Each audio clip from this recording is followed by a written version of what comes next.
Well, Nick is very patient. My grandson came overnight this weekend. Announced his I don't know if you hear that for a while. Trying not to be right. Oh my goodness. He came reasonably early. Oh, about the he got it. When you leave, He got up and walked in the morning. you're busy. Really good to Say, So I didn't want to walk too far. One of those folks.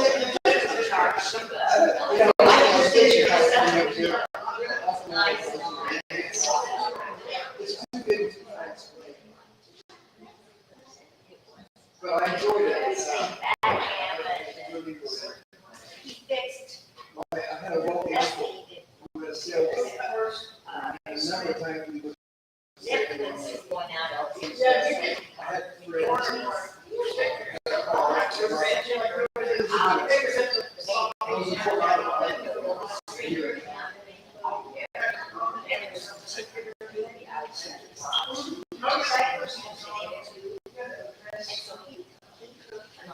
She's had to put in a food screen on one of my favorites. Have you ever seen that movie? So that I can go straight to my TV and pull up.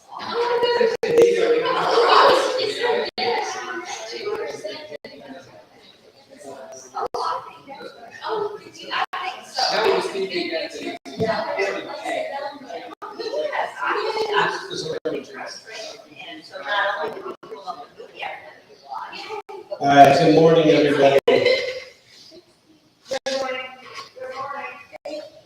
Welcome to Thorough Woods Unitarian Universalist Church. Whether you're a regular or a visitor, we are glad to have you here to celebrate this day with us.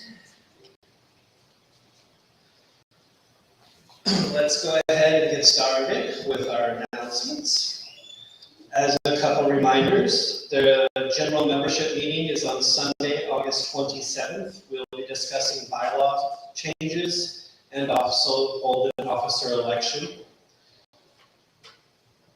We will be having our church garage sale Friday and Saturday, August 25th and 26th. If you have items to donate to us, please bring them in. We are storing all those in the library at this time. Next week, Leah will be holding our service. I'm not sure what her topic is. The week after that, we have the gentleman that runs the SHSU Planetarium coming in to speak with us.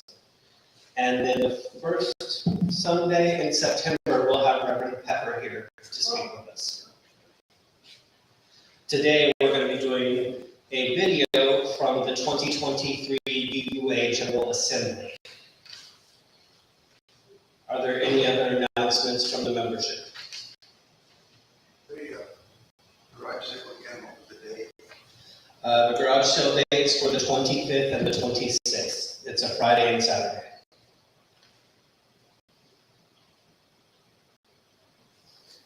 And did you have any announcements today? Paul? Trying to keep things alive this morning. That's been difficult in this extreme heat. All right, we'll go ahead and get started with our prelude music.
Thank you so much, Karen.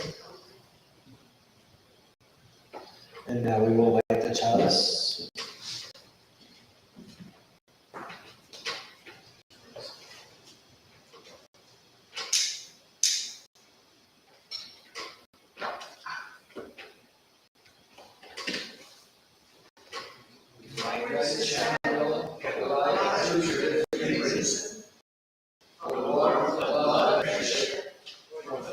Strength and action, and for the vision of tolerance and justice.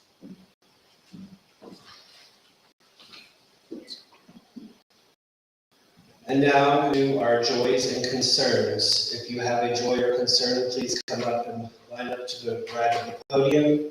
Step up, tell us your joy and concern, and light a candle.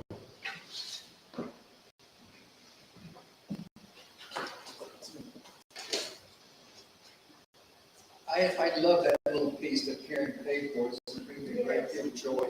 Yes. I want to tell a little anecdote. Years ago, I read Pablo Neruda. The movie is about Pablo Neruda, the great Chilean poet. And I read 20 love poems and a song of despair. It's written when he's 19 years old and driven by hormones and love and so forth. And in the movie, he's presented as this 50-year-old man who's very suave and debonair and has a deep, very tender voice, as I recall. I met a woman years later who met and knew Pablo Neruda, and she said he was a skinny little guy with a squeaky voice.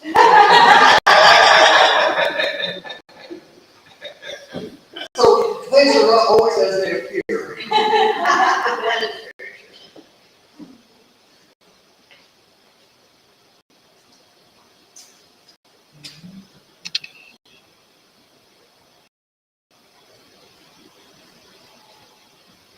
Well, I also love the movie and love the music, and I'm planning to get together with Richard, and we're going to do a program on Neruda. I have the D.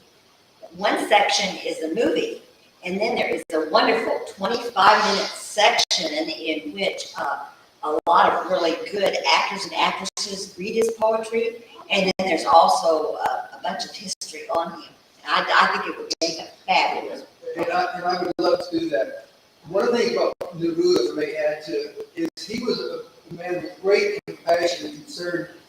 And one of his poems is about the miners in the deserts of Chile and their suffering. And it's just a remarkable poetry. I'd love to do that, Karen. Okay, we're going to work on that. We'll work on it. And then my second joy is my grandson came and spent an evening and overnight with me, which I very seldom get to see him. And we had such a good time. We played, we did all kinds of things. And then he is a real good tech person. So he did a bunch of tech things for me that made me very happy. I've been real concerned about Netflix because they're going to quit doing their DVDs 1st of September. They're only going to do streaming. And so I thought, where am I going to get all these movies that I usually get from them? So he went to Amazon Prime and he set up a program with my TV. So now I can get all these, I can either rent or buy almost any piece of music or movie on Amazon Prime. So I'm thrilled.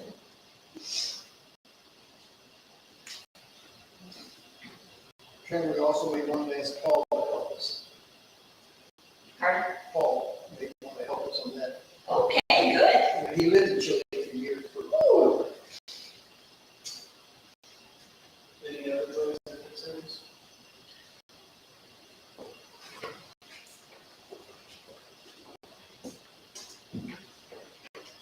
I'll light this candle for all those right now in basically the entire United States that are suffering from extreme heat. This week in particular, here in this area, we are not going to drop below 103 degrees for the next days. And that's the real temperature, not the feels like. I've lived in Huntsville 50 years and we've never had a summer with, more than just a few occasional days of over 100, not the whole week ever. week after week after week. I think the record in what, 98? Yeah. But it's 30 days at Bryan College session of 100 or more. And we are close to that record. I think we were at 28 days. Something with that. Right. And, would you bring us an update on that Gwen Sundays? Quinn's son is out of the hospital. He's at home. That's all I can really say. He's doing well. He's at home. Gwen and Nelson are going through quite a bit right now with some other issues, including the fact that I'm leaving. So they're under a lot of pressure right now. So she's at home today with Nelson. So, but Julian is at home. So one thing I did want to say to all the members, if for whatever reason your AC goes out at home, let a church officer know, and we'll come up here and you can hang out at the church with us. We have air conditioning up here, so if you have an AC problem at home, feel free to contact the church member or we'll open the church up. Should that happen, I have a portable air conditioner I can run somebody. It cool one room, maybe two, but that's better than. But I don't want to hear that someone didn't have access to cool temperatures. We have a church, we can open it up in the event that we need to for a cooling shelter. Thank you for that thought.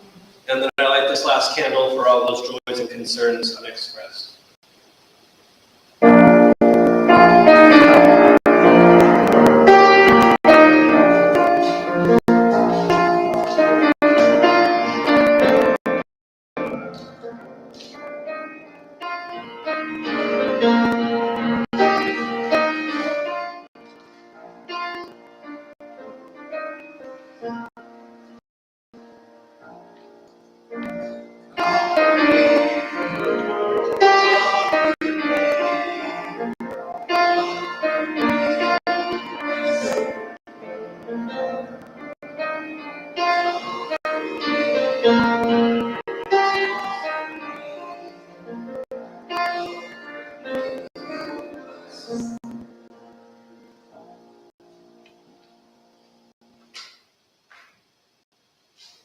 All right, opening words. We gather here today as a diverse community, bound together by our shared commitment to seeking the truth, fostering compassion, and embracing the inherent worth and dignity of every individual. In this space, we come from various backgrounds, cultures, beliefs, and recognizing that our own strength lies in our unity and our shared journey towards understanding and our collective efforts to create a more just and compassionate world.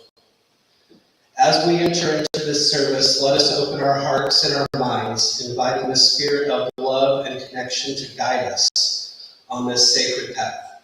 Let us honor the traditions and wisdom that have come before us while remaining open to new insights and revelations.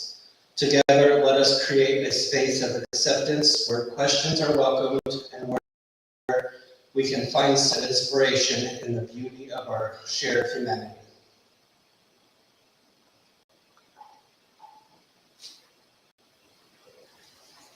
And now we'll take a moment for silent prayer and meditation.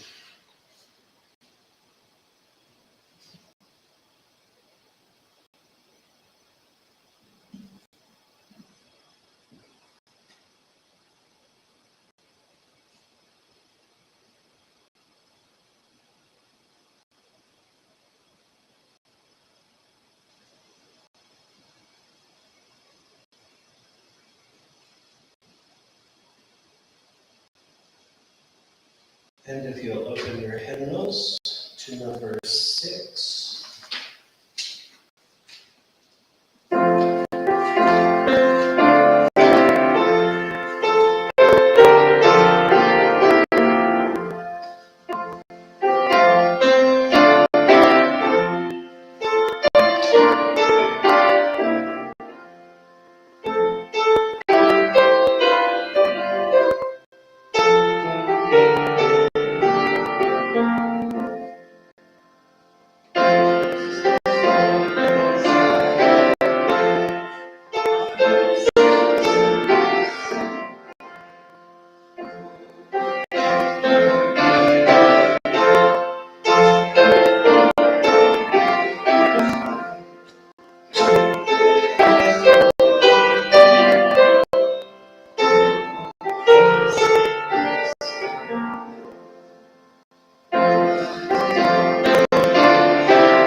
And now we'll go ahead and do the offertory.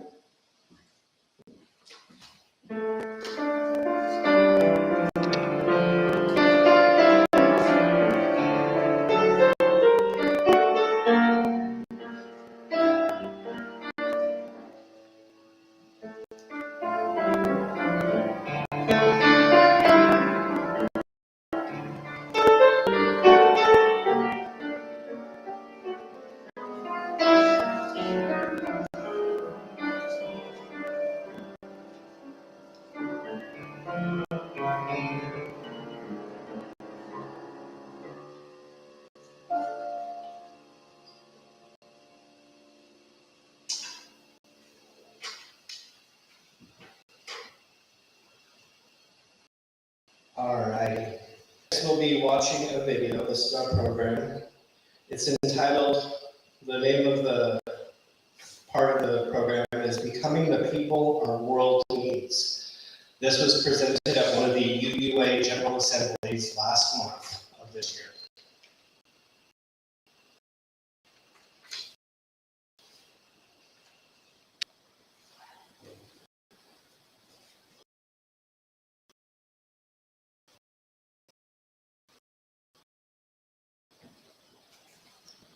Oh my, how do we have any of us stay willing?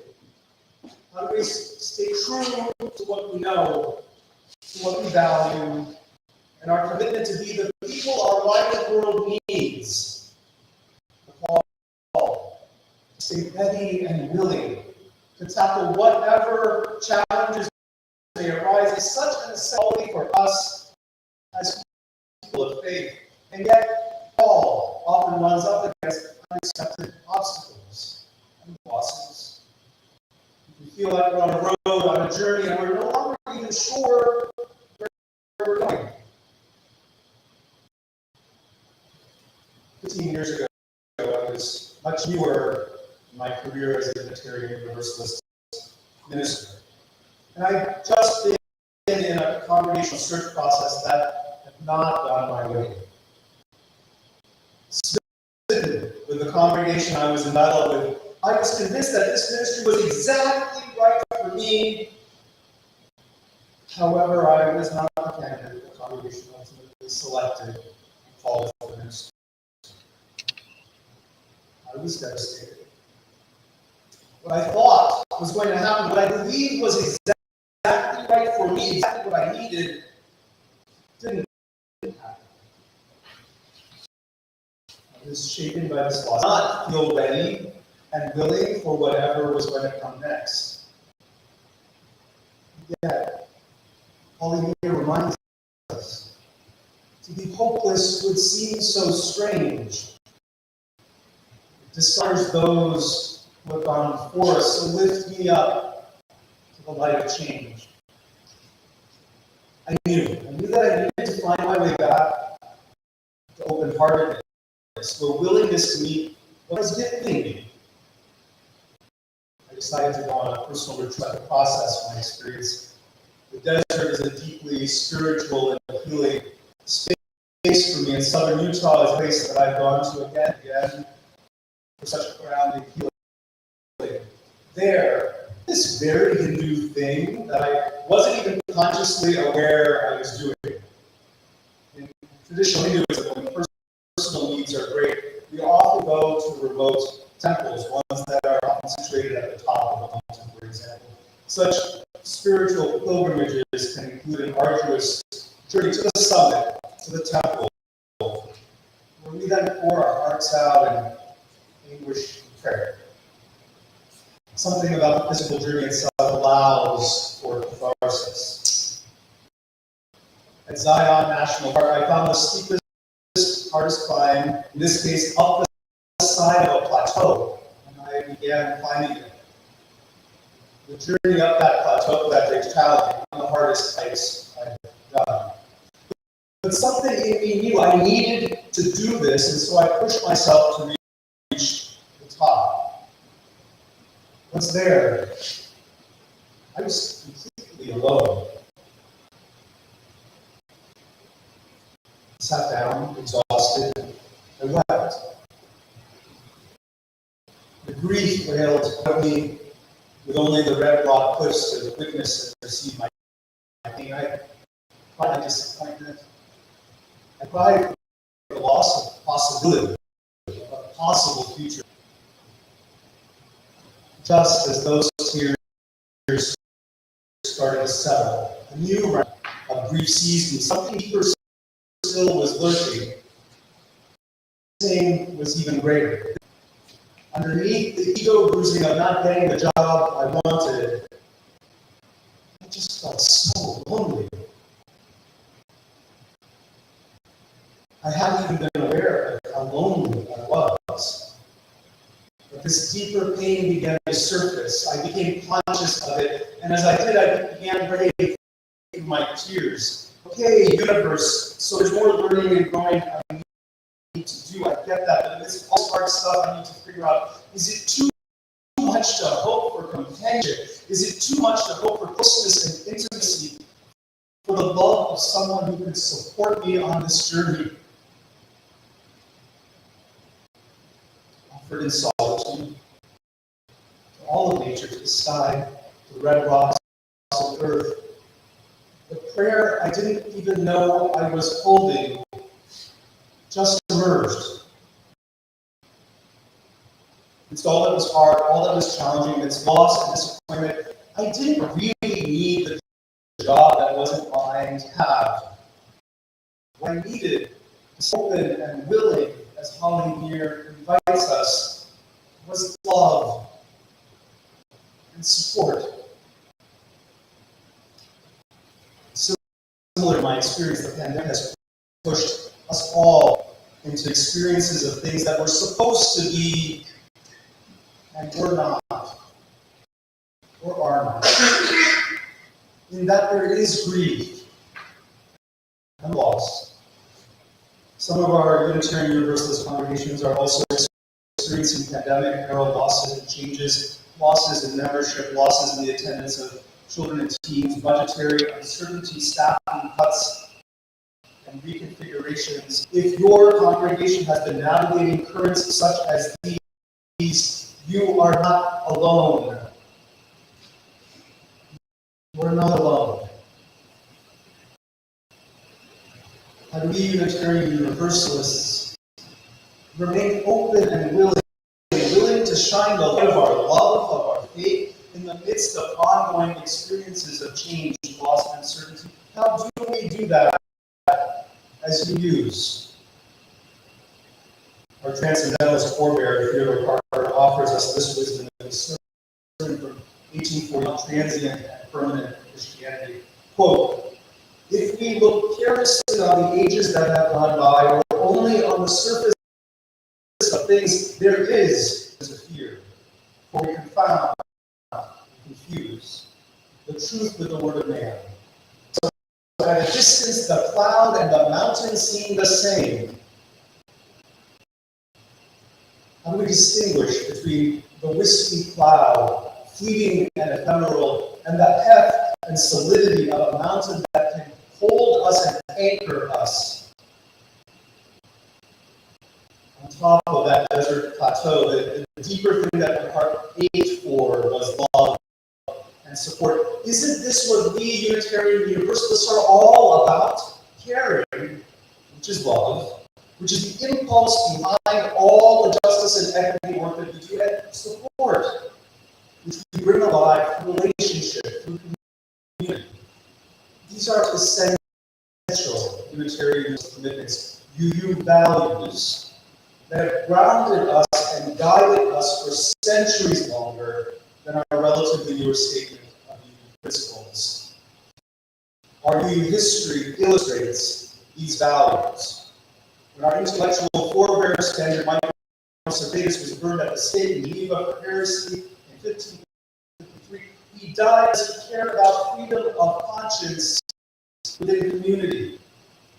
He could have privately believed whatever he wanted to believe, yet he did some part of him longed to have his unique and independent thinking honored by others in community. When Kenyan Unitarian Mr. Francis David helped articulate the first Western edict of religious tolerance in 1568. It was the impulse of love brought alive, a desire to nurture mutuality, relationship, and acceptance across difference. When Henry David Thoreau sat in jail in Concord, Massachusetts in 1846 for refusing to pay taxes to a government that legitimized slavery and war, it was a love of our shared humanity that fueled his longing for equity and peace. 19th century Unitarian suffragist Susan B. Anthony Marsh was in politics because she valued gender equality. Expression of that was the right for women to vote in the United States. In the early 20th century, Unitarian Francis Ellen Watkins Harper helped co-found the NAACP as an institutional expression of a value that remains core to us as Unitarian Universalists through this day, the value of racial equity. This anchoring in deep, heartfelt values and anchoring in love and community remains our Unitarian Universalist calling card. It is the ground of being from which we have been contemporary national leaders in justice-seeking movements, such as those supporting reproductive justice, marriage equality, migrant rights, and trans equality, to name just a few. Reflected in these commitments are our passion for, our collective commitment to the dignity and unique experience of every person, people who are already among us, people who are dear to us, people who we know in community. All we have to do is look at our shared history over centuries. As Unitarians, as Unitarian Universalists, we were not waiting on the sidelines for someone to invent a statement of unity principles in the 1960s. Drawing on our core values, we UUs have engaged in the heart of history for as we have existed. It is an art, not just of history, but one of creating, one of building the history our hearts and souls have longed for.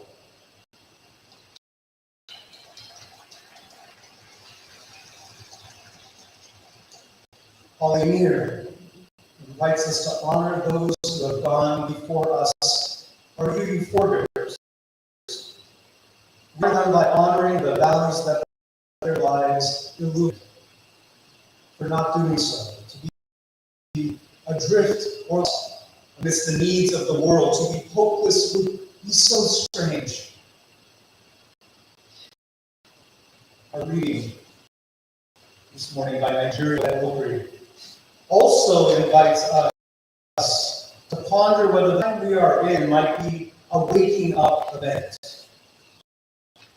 A waking up who we really are, to the light, to the fire, the flame within us. That light, that flame is given life week after week in our Unitarian Universalist congregations. This is where our values are made tangible at the local level, in community. I have one story to share about a former congregant of mine. Her name is Debbie. I'm sharing her story, our story, with her permission. Over a decade ago, Debbie attended the Unitarian Universalist Church for the very first time. Sunday services in that community included a time during which congregants shared their joys and sorrows, a brief sharing of personal celebrations, or in front of the community. Debbie chose that Sunday to publicly share with a room full of strangers. She had lost her, but she had a special needs teenage daughter, and that she was on the verge of, with tears in her eyes. She told us that she had turned to every resource and local agency that she could think of, and while help was coming, she didn't know where lunch or dinner might come from later that day. As she wept and sat back down, she asked the community to hold her and her daughter in their hearts. To be hopeless would seem so strange. Yet how does one stay open and willing when you don't know where your next meal is coming from? Following the Sunday service, we stayed for the congregation's coffee hour, I watched from some distance as congregant after congregant came up to her, offered her kindness, moral support, in some cases money. Over and over again, community members made sure that her daughter had what they needed for that day and for the days ahead. You could see how moved Debbie was by this. These spontaneous expressions of love, caring, and generosity left me feeling proud to be a Unitarian Universalist minister that day. I followed up with Debbie in the week ahead and was able to offer financial support more officially from the congregation's ministerial discretionary fund. And next was a beautiful thing to behold. In the months and in the years that followed, Debbie and her daughter joined that Unitarian Universalist community. Her daughter became a volunteer at the congregation's nursery, taking care of the community's babies and toddlers. Debbie found a job and enrolled in an academic to become a clinical psychologist, a goal which she achieved. She specialized in support mental health of gay, lesbian, bi, queer, and trans people. Debbie went on to establish her own independent clinical practice, and that practice has now become a training site for future clinical psychologists. In a recent conversation, Debbie shared with me that on that Sunday, the first time she was ever in one of our meetings, she says, quote, "Unitarian Universalism saved my life." And truly, it's done more than that. It has empowered Debbie in returning the care and support offered to her back out to the world many times over.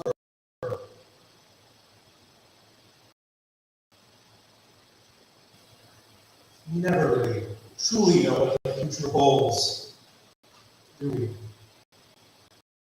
But we can allow the anxiety, that uncertainty to be a catalyst, to be a waking up event, an event in which we remember and ground ourselves in who we truly are, and what our deepest commitments are. We are a people devoted to religious liberty, to justice, equity, and individual and collective healing and growth. We are a people of courage.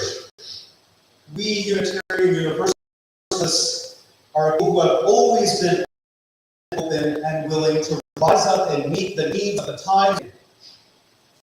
For to be hopeless would seem so strange, dishonors those who have gone before us. And so we lift ourselves up to the light of change.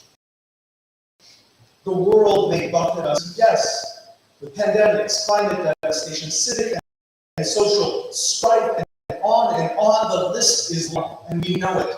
Yet grounded in the strength of our bonds with one another, there are no challenges, no obstacles that will keep us from shining our Unitarian Universalist flame, the light of our love, from the highest mountains, announcing to all that we are here, waiting to welcome others. You who may need us, you longing for us, you who may never even have heard of us before today. Our love for one another, for the wider world, is the beacon that has always guided this band of beloveds in the mighty and improbable work of bending the very arc of history. Remember how often we as a movement have succeeded in doing just that. Don't forget who you are. Don't forget who we are collectively. Trust the goodness, the light inside you. That is how we become the people our world needs us to be. We are open, we are willing. May it always be so. Wow.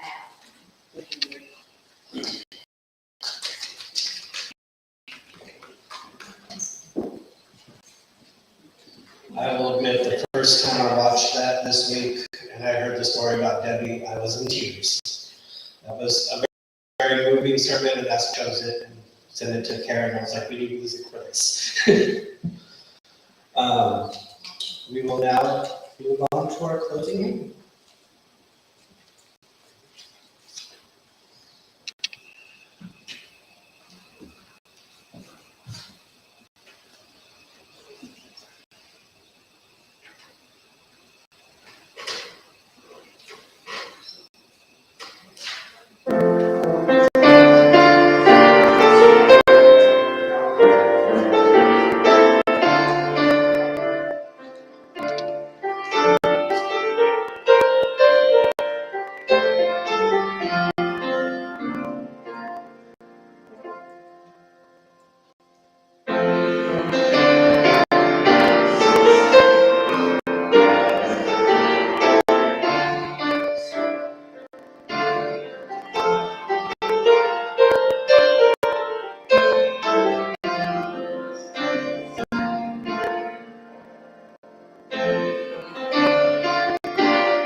And we'll leave you with these words, as we've been saying for the last several weeks. Everybody should go out and try to make someone's life 1% better. I'll use an example this week. I helped a member of our congregation, Leah.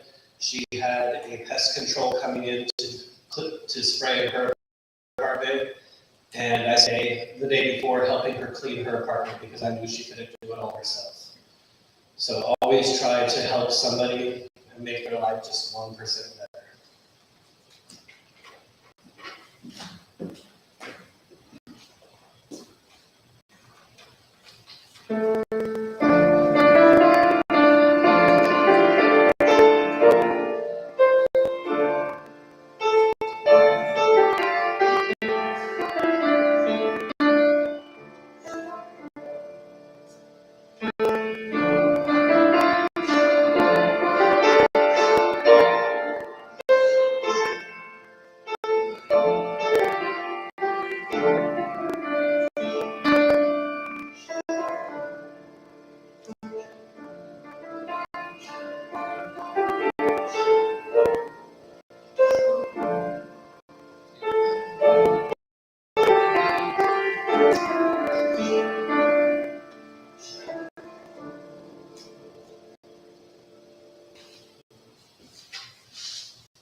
And thank you all for coming out, and we will see you next week.